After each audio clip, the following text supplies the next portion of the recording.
మీ business ఏదైనా మీ ఊర్లో promotion చేయాలంటే అది సుమన్ టీవీతోనే సాధ్యం. ఇప్పుడే సంప్రదించండి.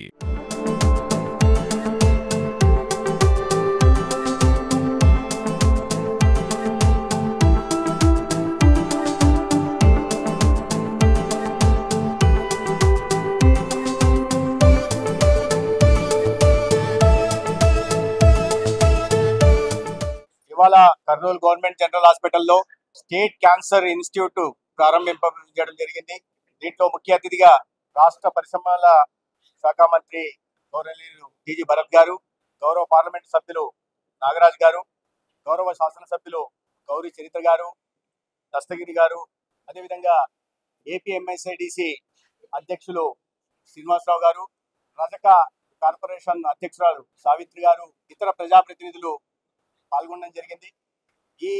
ఇవాళ ప్రారంభించబడిన స్టేట్ క్యాన్సర్ సెంటర్ లో ఒక అత్యాధునిక రాష్ట్రంలో ఏ ప్రభుత్వ ఆసుపత్రుల్లో ప్రైవేట్ ఆసుపత్రుల్లో కూడా లేని లినాక్ మిషన్ ని కూడా ప్రారంభించడం జరిగింది. దాదాపు 21,50,00,000 విలువ చేసే లినాక్ మిషన్, దానికి యాక్సిలరీ ఎక్విప్మెంట్ కింద ఒక 10 కోట్లు, రేడియేషన్ ఆపడానికి బంకర్ నిర్మాణానికి 10 కోట్లు, ఇదే విధంగా అనేక రకాలైన డయాగ్నోస్టిక్ ఎక్విప్మెంట్ కూడా ఇవాళ సేవలు కూడా ప్రారంభించడం జరిగింది. దాదాపు 40 లక్షల నుంచి 2.5 కోట్ల విలువ చేసే చిన్న చిన్న ఎక్విప్మెంట్లను కూడా ప్రారంభించడం జరిగింది. తద్వారా రాష్ట్రంలో ఒక అధునాతనమైన క్యాన్సర్ చికిత్స కర్నూలులో అందబోతోంది. ప్రపంచంలోనే అత్యధిక అడ్వాన్స్డ్ టెక్నాలజీతో తయారైన లినాక్ మిషన్ కానీ సిటీ స్కానర్ కూడా ఇవాళ ప్రారంభించడం జరిగింది. ఇప్పటికే కర్నూలు జీజీహెచ్ వైద్య రంగంలో విశిష్టమైన సేవలు అందిస్తా ఉంది. గత సంవత్సరం రోజుల క్రితం చూస్తే పరిస్థితి చాలా మార్పు వచ్చింది. పత్రికా విలేకరులు కానీ ఇక్కడ వచ్చిన ఏ పేషెంట్ని అడిగినా కూడా విషయం స్పష్టమవుతుంది. ఇవాళ ప్రారంభోత్సవం తర్వాత ఆసుపత్రిలో వివిధ విభాగాలకు వెళ్ళినప్పుడు చాలా క్లిష్టమైన సర్జరీలను కూడా చేయడం జరిగింది. అత్యంత క్లిష్టమైన సర్జరీల్ని, మన ఊహకు కూడా అందని సర్జరీలు కూడా డాక్టర్లు చేశారు. సర్జికల్ ఆంకాలజీలో కానీ, జనరల్ ఆంకాలజీలో కానీ, లేదా వారికి సపోర్టింగ్ సిస్టమ్ గా ఉంటున్న అనెస్థీషియా కానీ, ప్యాథాలజీ కానీ, ఇతరత్ర సిబ్బందికి కూడా నేను ప్రత్యేకంగా ఇవాళ అభినందిస్తున్నాను.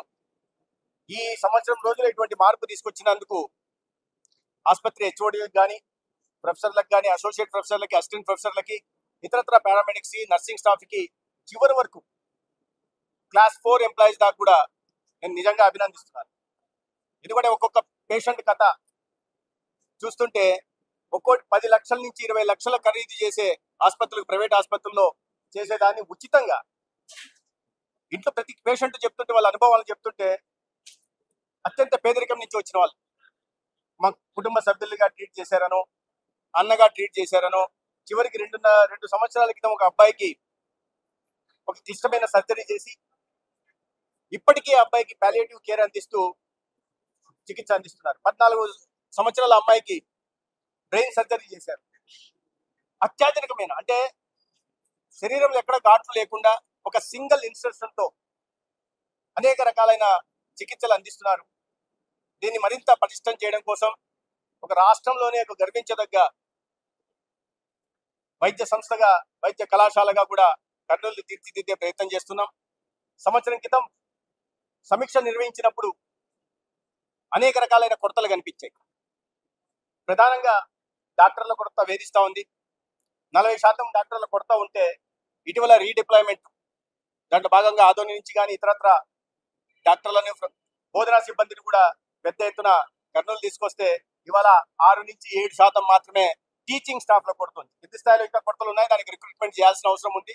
కొన్ని అసిస్టెంట్ ప్రొఫెసర్లు కూడా కొరతలు ఉన్నాయి. అయితే ఇటీవల గతంలో రిక్రూట్ 0 వేకెన్సీ పాలసీ అని చెప్పి ఆర్భాట ప్రకటనలు చేశారు, కానీ ఎక్కడ చూసినా ఇవే కొరతలు కనిపిస్తున్నాయి. నేను 3-4 రోజుల క్రితం ఒంగోలులో ఉన్నా. ఒంగోలు పరిస్థితి దారుణంగా ఉంది.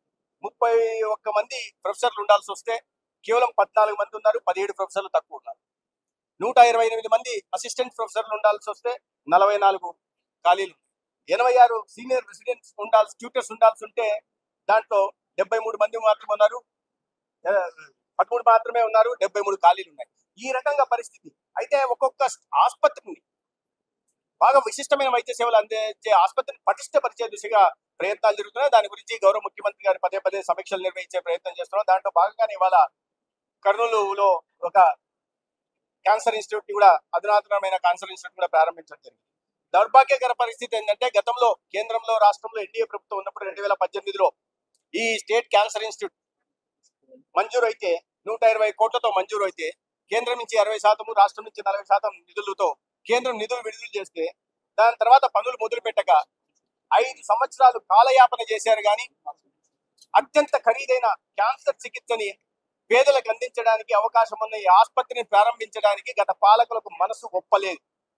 ఇదే రాయలసీమ నుంచి ఉన్న పాలకులు, ఈ రాయలసీమలో ఇంతమంది ఎత్తున పేదలు ఉన్నారు. క్యాన్సర్ కేసులు ఏటా పెరుగుతా పోతున్నాయి. 2022లోనే అప్పుడు కూడా వాళ్ళు మేల్కోలేదంటే ఆశ్చర్యపోవాల్సిన విషయం.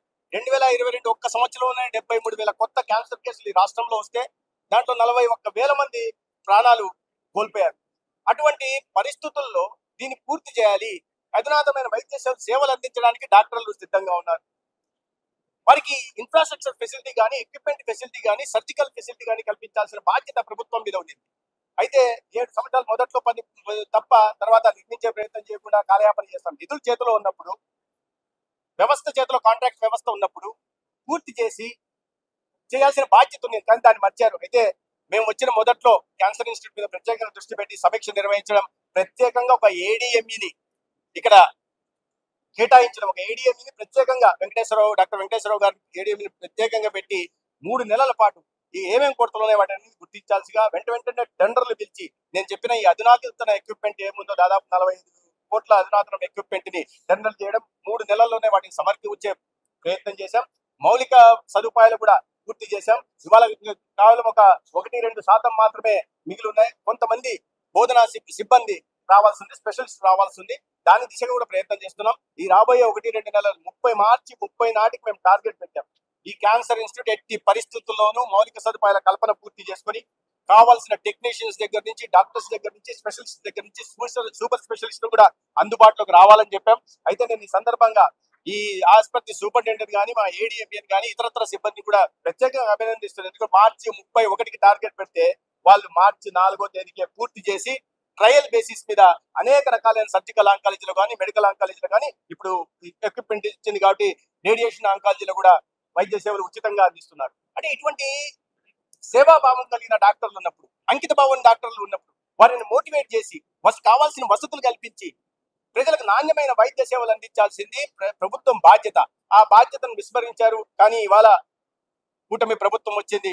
గౌరవ చంద్రబాబు నాయుడు గారు పదే పదే సమీక్షలు నిర్వహించడం కానీ, కేంద్ర ప్రభుత్వం నుంచి వైద్య రంగం రాష్ట్రానికి అనేక రకాలుగా సహకారం అందుతుంది. అదే విధంగా వైద్య రంగానికి కూడా ప్రత్యేకమైన సహకారం అందుతుంది. ఇవాళ 15 ఫైనాన్స్ కమిషన్ నిధులు వస్తున్నాయి. ప్రధానమంత్రి హెల్త్ ఇన్ఫ్రాస్ట్రక్చర్ ఇంకా Ayushman Bharat health infrastructure machine కింద కూడా పెద్ద ఎత్తున నిధులు లభిస్తున్నాయి. కింద స్థాయి నుంచి ప్రాథమిక వైద్యం దగ్గర నుంచి ఈ టెర్షరీ వైద్యం దాకా, ప్రైమరీ హెల్త్ నుంచి టెర్షరీ వైద్యం దాకా కూడా పటిష్టపరిచే దిశగా ప్రయత్నాలు జరుగుతున్నాయి. దాంట్లో భాగంగా కర్నూలులో కూడా, అందుకని మీడియా మిత్రులు కూడా నేను మీడియా మిత్రులు విన్నవించుకుంటుంది ఏంటంటే, మీరు ఒకసారి ఒక ఎగ్జిబిషన్ పెట్టారు, ఈ పేషెంట్లు కూడా ఉన్నారు. ఎందుకంటే చాలా నెగిటివ్ స్టోరీస్ వస్తుంటాయి. ఎందుకంటే మీరు నెగిటివ్ స్టోరీస్ చెప్పడం కారణంగానే ఎక్కడ లోటుపాట్లు ఉన్నాయి, ఎక్కడ కొరతలు ఉన్నాయి, వాటిని సరి చేసుకోవాల్సిన బాధ్యత ఏంటి అని మేము గుర్తిస్తున్నాం. నిజంగానే మీడియా అంకుశంలాగా పనిచేయాల్సి ఉంది. అయితే ఇటువంటి ప్రభుత్వ ఆసుపత్రుల్లో ఒక మెరుగైన వైద్య సేవలు, ప్రైవేట్ రంగంలో 20 లక్షల నుంచి 25 లక్షల ఖర్చు అయ్యే వైద్య రంగాల్ని ఉచితంగా అందిస్తా, కుటుంబ సభ్యుల్లాగా చూసుకుంటా వాళ్ళకు పాలియేటివ్ కేర్ ఇస్తున్నప్పుడు వాటిని కూడా సమాజంలోకి తీసుకెళ్లాల్సిన అవసరం ఉంది. నేను ఇప్పుడే ఆరోగ్య దీంట్లో వెళ్ళాను, ఎన్టీఆర్ వైద్య సేవ వెళ్ళి ఎన్ని అడ్మిషన్స్ అవుతున్నాయంటే మొత్తం మార్చి అంతా కలిపి 108-125 అడ్మిషన్స్ అయ్యాయి. ఏప్రిల్లో ఈ నెల దాకా 108 అడ్మిషన్లు అయ్యాయని చెప్తున్నారు. ఎందుకంటే ప్రజల్లో విశ్వాసం కలపాలి. నెగిటివ్ స్టోరీస్ మాత్రమే పోవడం వల్ల ప్రభుత్వ ఆరోగ్య వ్యవస్థ పట్ల ప్రజల్లో విశ్వాసం సన్నగిలుతా ఉంది. ఇటువంటి అంకిత భావం కలిగిన డాక్టర్లు ఉన్నారు. ఇంత పెద్ద ఎత్తున రాష్ట్ర ప్రభుత్వం, కేంద్ర ప్రభుత్వం కలిసి ఈ రోజు స్టేట్ క్యాన్సర్ హాస్పిటల్ ని ప్రారంభించినందుకు చాలా సంతోషంగా ఉంది. మనకందరికీ తెలుసు, రాష్ట్ర వ్యాప్తంగా విపరీతంగా క్యాన్సర్ కేసులు పెరుగుతున్న సందర్భంలో ఇంట్లో ఎవరికైనా క్యాన్సర్ వస్తే లక్షలాది రూపాయలు ఖర్చు అవుతా ఉంది.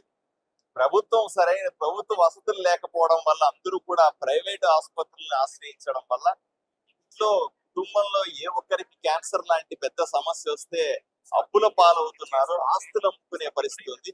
వీటిని దృష్టిలో పెట్టుకొని ఈ క్యాన్సర్ హాస్పిటల్ ఎంతో ఉపయోగకరంగా పేదలకు మధ్యతరగతి వారికి అందరికీ ఉంటుందని నేను హర్షం వ్యక్తం చేస్తా.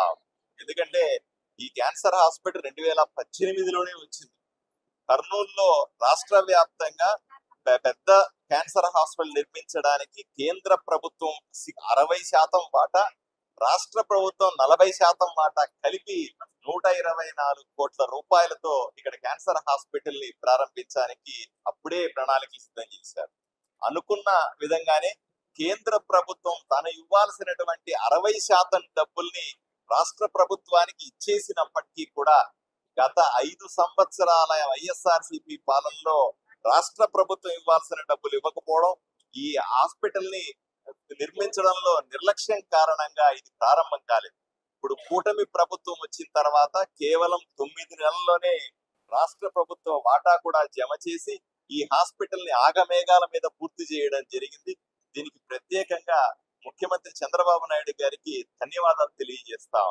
ఈ రోజు మా మంత్రి సత్యకుమార్ గారి ప్రత్యేక పర్యవేక్షణలో ఆయన కృషితో ఈ రోజు ఇంత తొందరగా పూర్తి చేయగలిగినాం. దీనికి ప్రత్యేకంగా కర్నూలు ప్రజల తరఫున, రాష్ట్ర ప్రజల తరఫున మంత్రి సత్యకుమార్ గారికి కూడా ప్రత్యేకంగా ధన్యవాదాలు తెలియజేస్తాం.